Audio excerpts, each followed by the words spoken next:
اسلام کی بہار بہار شریعت۔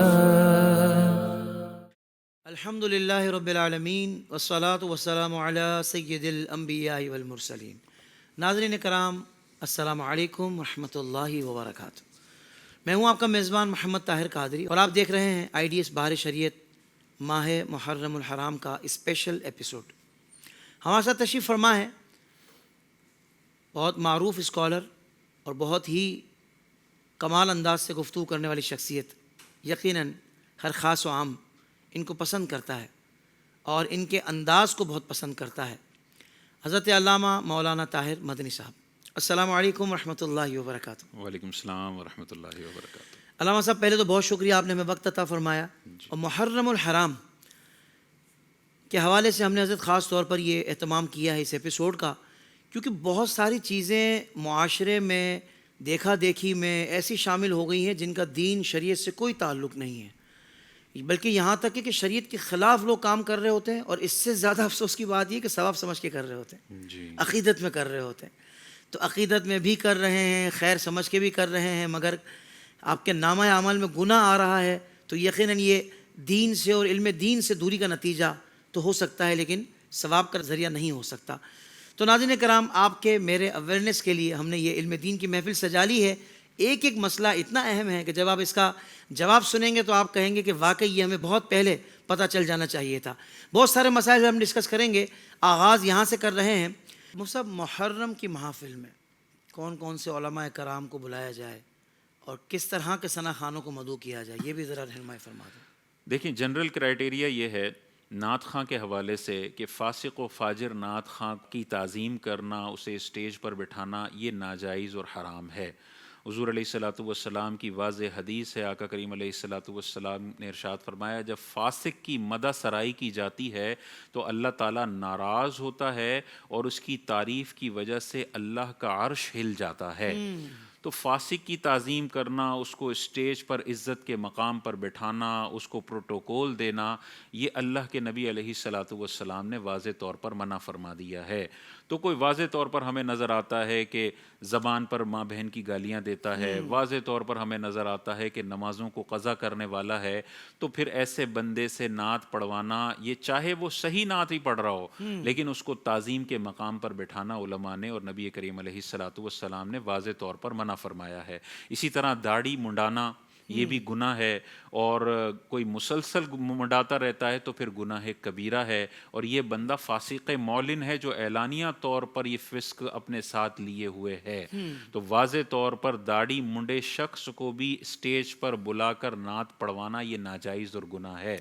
اعلیٰ حضرت امام اہل سنت سے سوال ہوا کہ ایک نعت خواں ہے جو داڑھی کترواتا ہے اور نماز کو ترک کرتا ہے، اس سے میلاد شریف پڑھوانا جائز ہے یا ناجائز ہے؟ اعلیٰ حضرت امام اہل سنت نے جواباً ارشاد فرمایا کہ افعال مذکورہ سخت کبائر ہیں اور ان کا مرتکب اشد فاسق و فاجر مستحق کے عذاب ہے۔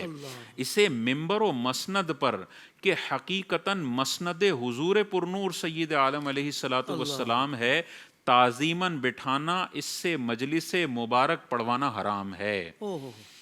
تو بعض اوقات سیٹھ صاحبان کو ان کی گراریاں پسند ہیں، ان کی آواز کا اتار چڑھاؤ پسند ہے، لیکن نبی کریم علیہ الصلوۃ والسلام کا یہ فرمان نہیں ان کے پیش نظر کہ حضور نے ارشاد فرمایا جب فاسق کی مدح اور تعظیم کی جاتی ہے تو اللہ کا عرش ہل جاتا ہے۔ تو بھائی ان کا تو بائیکاٹ کرنا ہے کہ یار آپ نے اگر ثنا خوانی کرنی ہے تو اپنے چہرے پر سنت رسول سجانی ہے اور پھر تم نے کرنی ہے، اس سے پہلے ہم تمہیں اپنے اسٹیجوں پر چڑھنے کی اجازت نہیں دیں گے۔ واضح طور پر یہ سٹینڈ لے لیں تو پھر یہ سارے نعت خواں داڑھی بھی رکھیں گے اور پھر ان کی تعظیم بالکل کی جا سکتی ہے۔ دوسرا، ہمیں آج کل یہ نظر آتا ہے بہت سارے رافضی قسم کے نعت خواں ہیں جو ہمارے اسٹیجوں، اہل سنت والجماعت کے اسٹیجوں کی زینت بنے ہوئے ہیں، آج کل کے دور میں حضرت امیر معاویہ رضی اللہ تعالی عنہ ایک بہترین کسوٹی ہے کسی بھی بندے کو پہچاننے کے حوالے سے کہ یہ اہل سنت کا ہے یا اندر سے منافقت اختیار کیے ہوئے ہے۔ اگر اس کے سامنے امیر معاویہ کا نام آئے اور اس کا چہرہ کالا پڑ جائے، مرجھا جائے، وہ بیزاریت محسوس کرے، سمجھ لیں کہ بظاہر اہل سنت کا لبادہ اوڑے ہوئے ہے، اندر اس نے رافضیت اور منافقت کی چادر اوڑی ہوئی ہے۔ ایسا بندہ ہمارے اسٹیجز کی زینت نہیں بن سکتا۔ حضور علیہ السلام نے فاسق کا فرمایا جس کے اعتقاد کے اندر صحابہ کا بغض بھرا ہوا ہو، یہ بے نمازی سے زیادہ بڑا فاسق و فاجر ہے۔ تو جب بے نمازی فسق و فجور کی وجہ سے عزت کا حقدار نہیں ہے تو صحابہ کی نفرت اپنے دل میں لیے ہوئے ہو اور ہم اس کی گراریوں کی وجہ سے اسے عزت اور تعظیم کی جگہ پہ بٹھا لیں، یہ اپنے لیے جہنم خریدنے والی بات ہے۔ جو سیٹھ صاحبان اس قسم کے نعت خواں اور اس قسم کے مقررین کو اسٹیجوں کی زینت بناتے ہیں، انہیں غور کرنا چاہیے اگر ان کے والد صاحب کو کوئی گالی دے تو کیا وہ دیکھیں گے کہ یار اس نعت خواں کی گراریاں بڑی اچھی ہیں، اگرچہ میرے ابو کو گالی دیتا ہے میں اسٹیج پر بلاؤں گا، کبھی بھی نہیں بلائے گا سیٹھ۔ تو یار سیٹھ صاحب اگر آپ کے والد کو گالی دی جائے آپ بلانے کے لیے تیار نہیں ہے، صحابہ پر وہ بندہ برملا تبرہ کر رہا ہو، اپنی نجی محافل میں کر رہا ہو، وہ مشہور ہو اور اس کے سامنے جب بھی امیر معاویہ کا نام لیا جائے تو وہ کہے ذکر امیر معاویہ کو بند کیا جائے، ایسے بندے کو تم اپنے اسٹیجوں کی زینت بناتے ہو اور تم پھر اہل سنت والجماعت کا نام لینے والے ہو، لبادہ اہل سنت والجماعت کا اوڑھ رہے ہو اور پھر وہ حرکتیں کر رہے ہو جو اہل سنت والجماعت کے عقیدے سے بندے کو منحرف کر دیتی ہے، تو یہ ڈبل اسٹینڈرڈ اور یہ منافقت نہیں چلے گی۔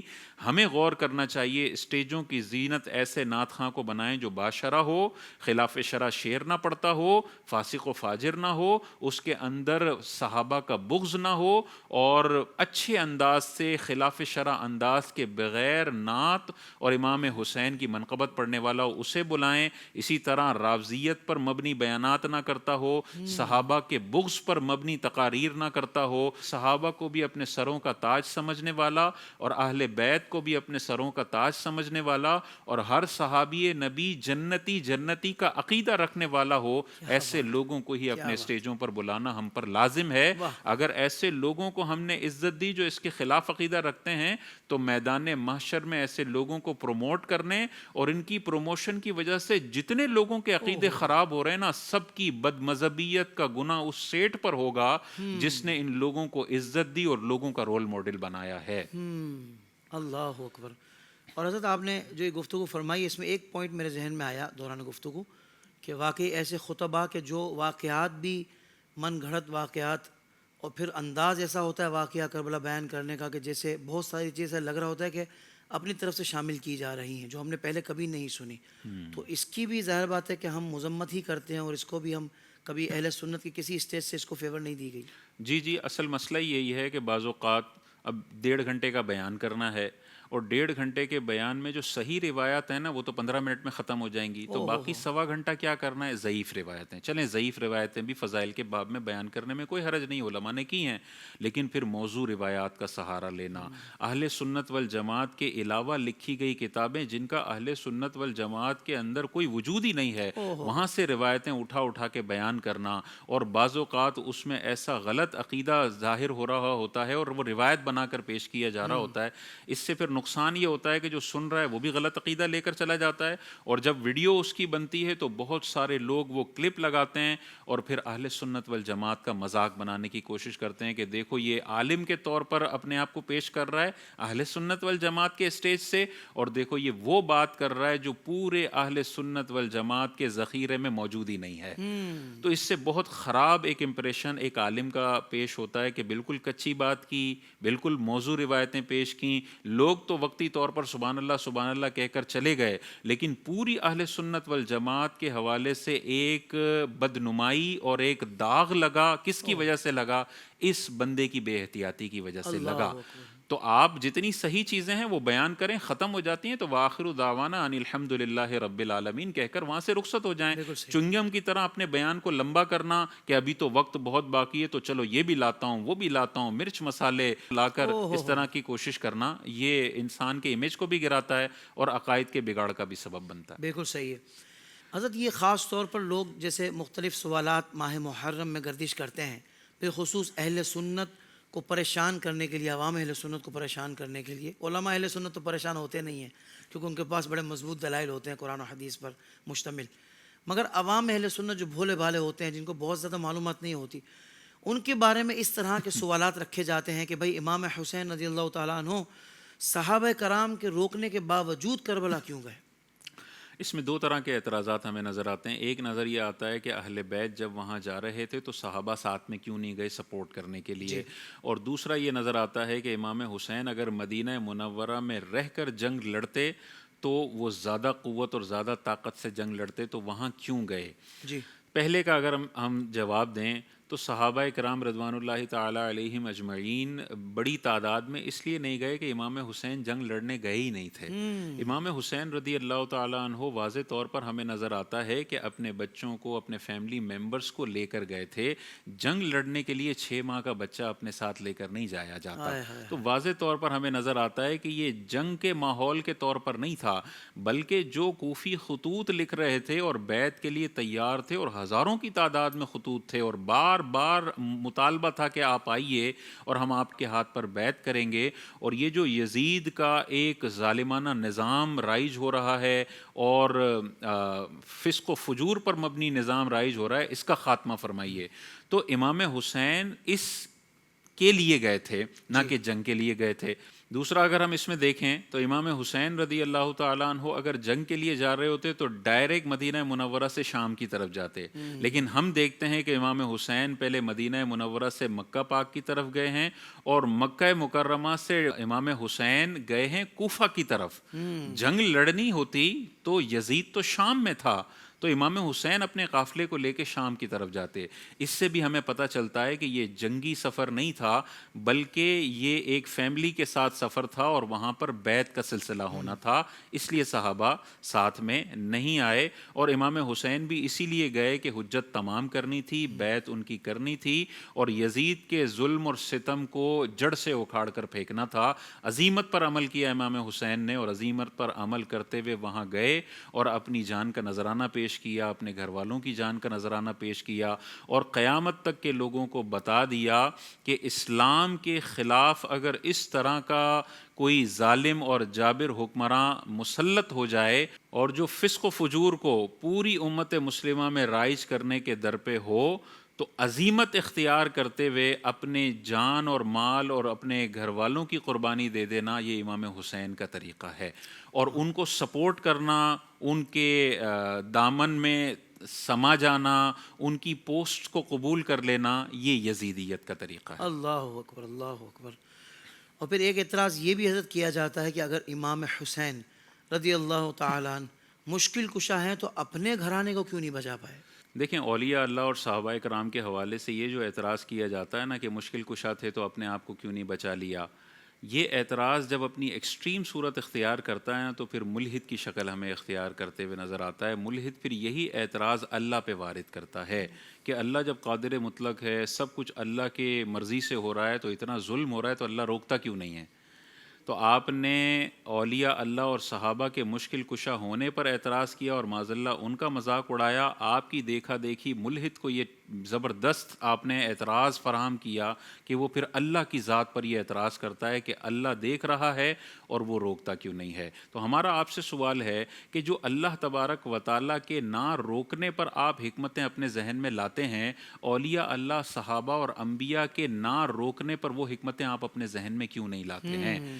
آپ کہیں گے نہیں، اللہ تبارک و تعالیٰ تو قادر مطلق ہے، اس نے بہت سارے لوگوں کی مشکلوں کو آسان فرمایا ہے، ادھر نہیں فرما رہا تو کچھ نہ کچھ حکمت ہوگی. تو ہم آپ کو کہتے ہیں کہ انبیاء نے بھی بہت ساروں کی مشکل کشائی کی ہے، کسی خاص مقام پر نہیں ہو رہی تو وہ اللہ تبارک و تعالیٰ کی مشیت کے مطابق نہیں ہو رہی ہے. کیا کہنے. اسی طرح صحابہ نے بھی مشکل کشائی فرمائی ہے، اسی طرح اولیاء اللہ نے بھی مشکل کشائی فرمائی ہے.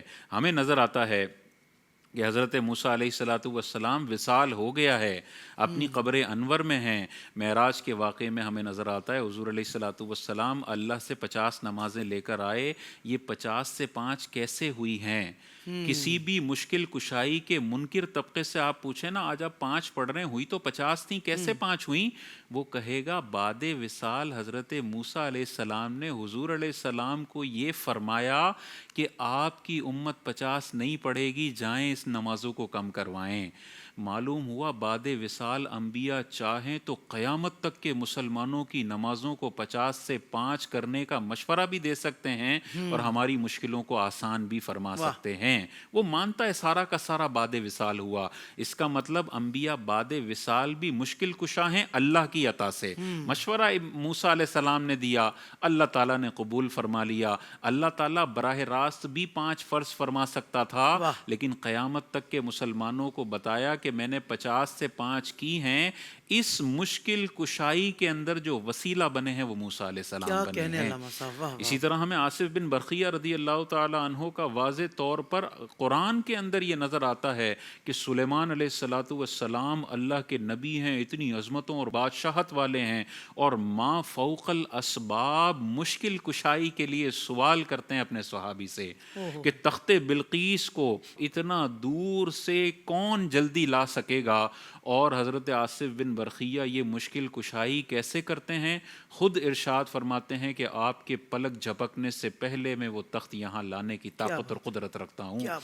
معلوم کیا ہوا کہ حضرت سلیمان علیہ الصلاۃ والسلام کے صحابی ایسا ناممکن کام اللہ کی عطا سے کر سکتے ہیں جس کا کوئی تصور نہیں کر سکتا۔ اتنے مہینوں کی مسافت پر وہ تخت ہے اور ٹنوں وزنی وہ تخت ہے، اور آنکھ جھپکنے سے پہلے آ جاتا ہے۔ معلوم ہوا اللہ کے اولیاء کو اللہ تعالیٰ نے ایسی طاقتیں دی ہیں کہ وہ ما فوق الاسباب لوگوں کی مشکل کشائی کر سکتے ہیں۔ اب کسی خاص مقام پر نہیں کی ہے تو یہ اللہ تبارک و تعالیٰ کی مشیت اور اس کی رضا کے مطابق نہیں کی ہے۔ سبحان اللہ۔ اجل جو ہے، وصال کا جو وقت ہے، شہادت کا جو وقت ہے، وہ تو قرآن کا فیصلہ ہے، 1 سیکنڈ آگے نہیں ہو سکتا، 1 سیکنڈ پیچھے نہیں ہو سکتا ہے۔ تو جہاں اللہ نے اختیار دیا، جہاں اللہ تعالیٰ نے طاقت دی ہے، انبیاء نے بھی مشکل کشائی فرمائی ہے، اولیاء نے بھی مشکل کشائی فرمائی ہے، صحابہ نے بھی امت کی مشکل کشائی فرمائی ہے۔ سبحان اللہ، سبحان اللہ۔ حضرت بڑا اہم سوال ہے کہ اہل بیت سے مراد کون سی ہستیاں ہیں؟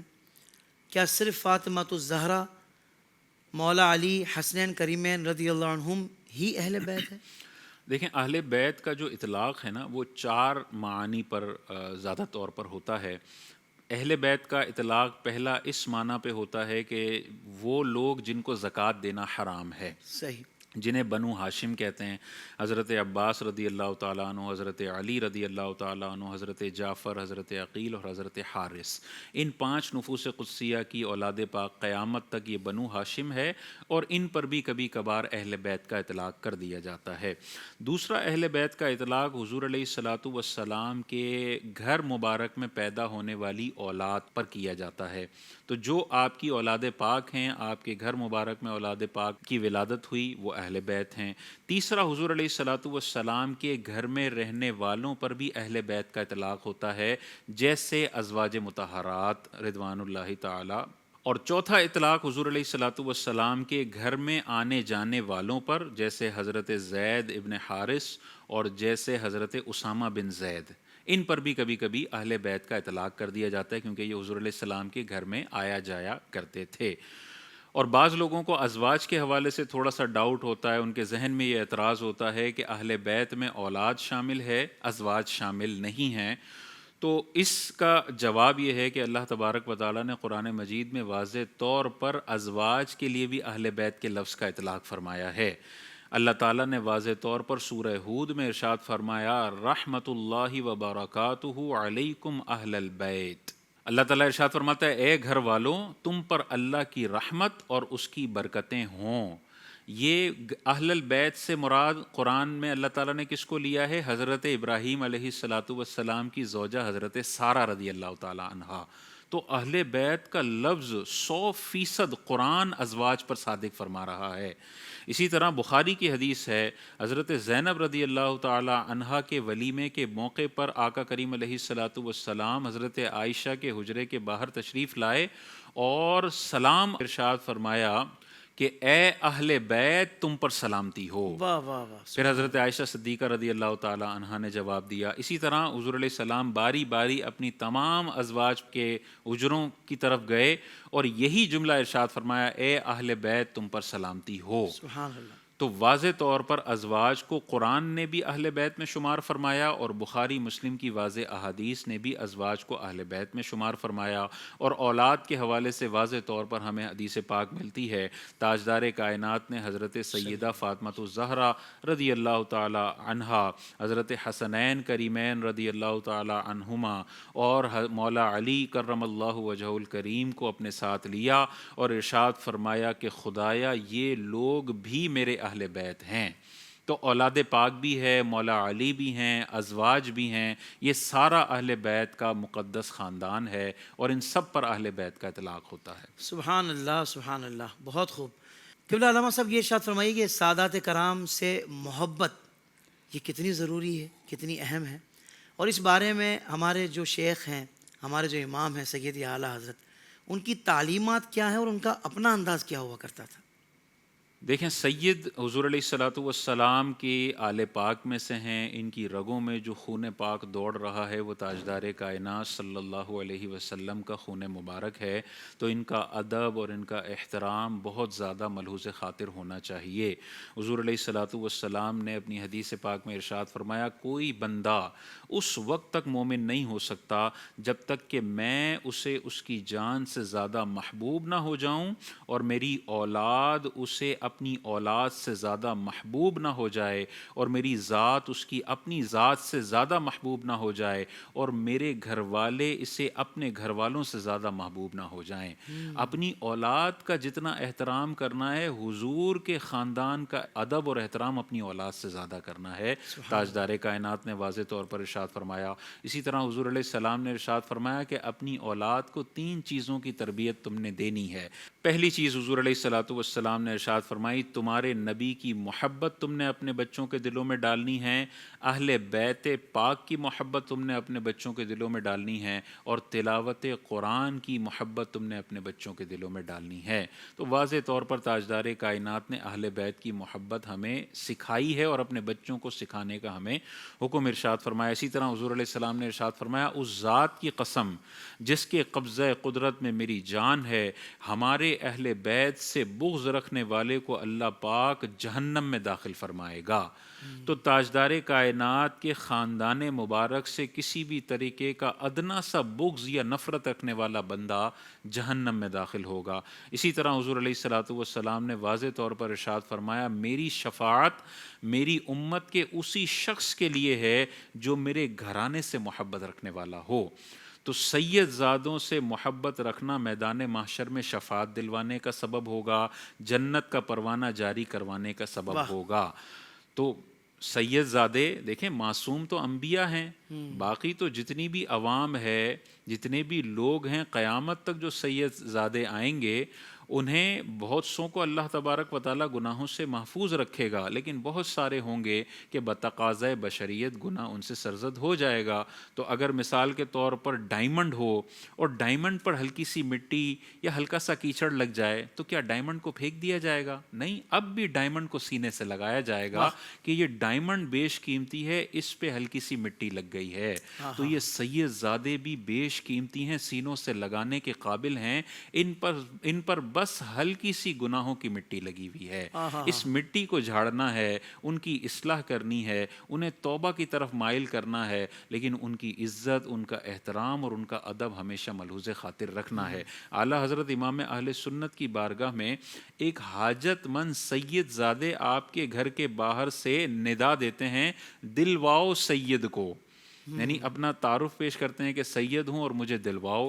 اعلیٰ حضرت امام اہل سنت سیدوں کا کیسا ادب کرتے ہیں۔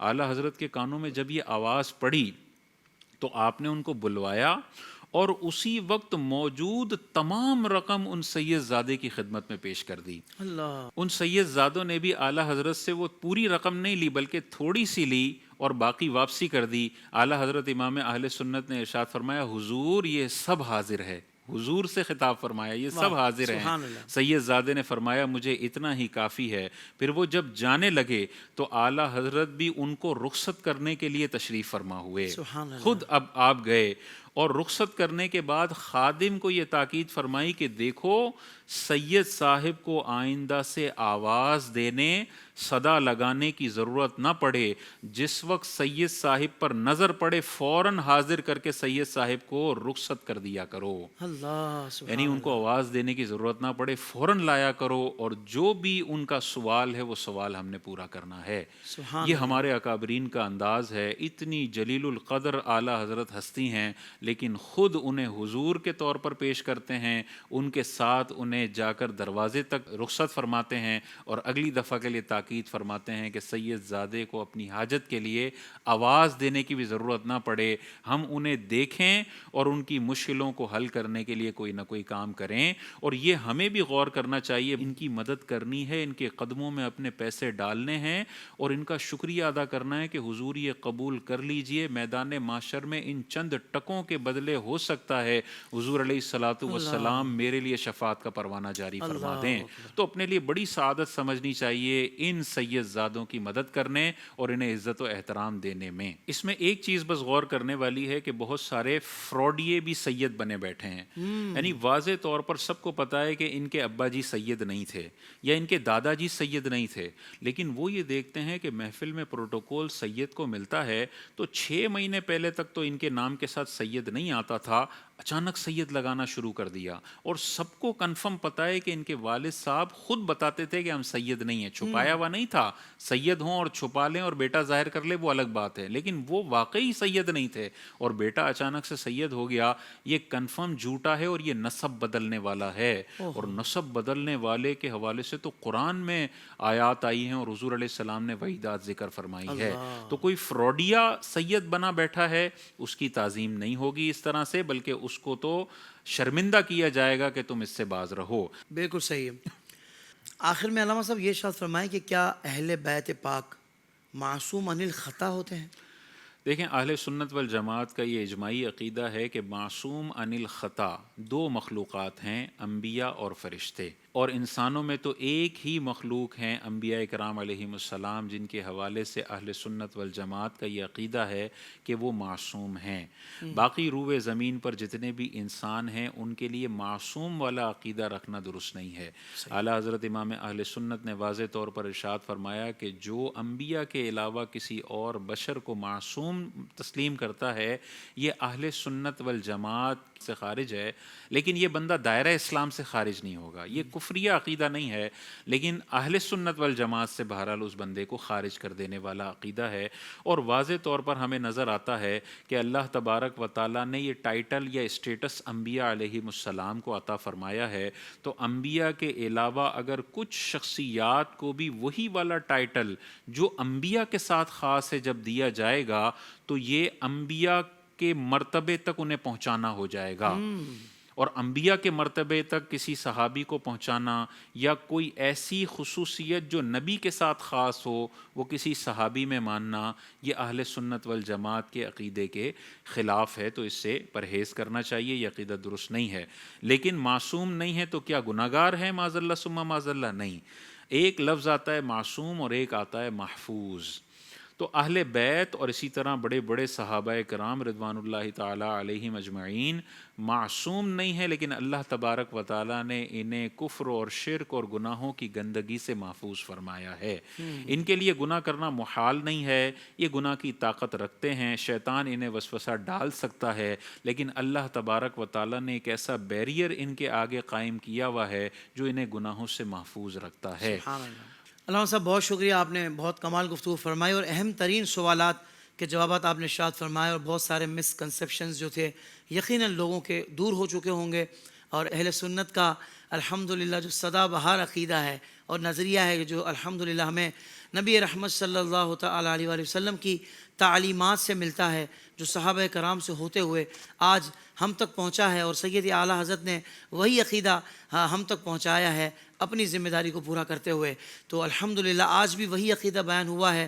تو ہر معاملے میں، ہر شعبے میں، ہر موقع پر جو اہل سنت کا عقیدہ و نظریہ ہے وہ ہمیں پتہ ہونا چاہیے، تاکہ معاملات مکس نہ ہو جائیں، بد مذہبوں کی چیزیں ہمارے عقیدے میں شامل نہ ہو جائیں، یا وہ عادتوں کے طور پر شامل ہوئی تھی مگر وہ نظریہ اور عقیدہ بن گئیں. تو یہ بھی نہیں ہونا چاہیے. تو اس لیے ضروری ہے کہ ہم اپنے عقیدے کو سیکھیں، سمجھیں.